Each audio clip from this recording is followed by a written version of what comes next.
এই ঐতিহাসিক জুলাই ঘোষণাপত্র পাঠ অনুষ্ঠানে সারা দেশ থেকে ছাত্র জনতাকে ঢাকায় জড়ো করতে ৮ জোড়া ট্রেন এর আয়োজন করেছে অন্তর্বর্তী সরকার। এসব ট্রেনে দেশের বিভিন্ন জেলা থেকে ছাত্র জনতাকে নিয়ে আসা হবে।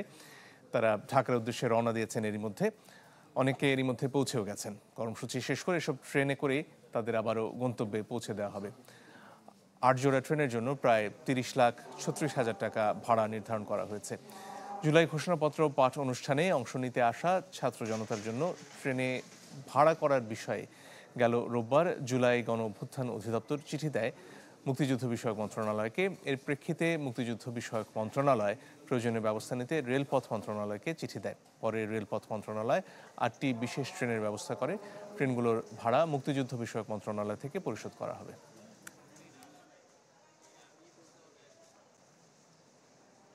কালার এক্সপার্ট, জর্জ স্যাপ এবং মাইল্ড অন হ্যান্ডস টেকনোলজি সমৃদ্ধ অরিক্স ক্রিস্টাল ওয়াশ আপনার লন্ড্রি এক্সপার্ট।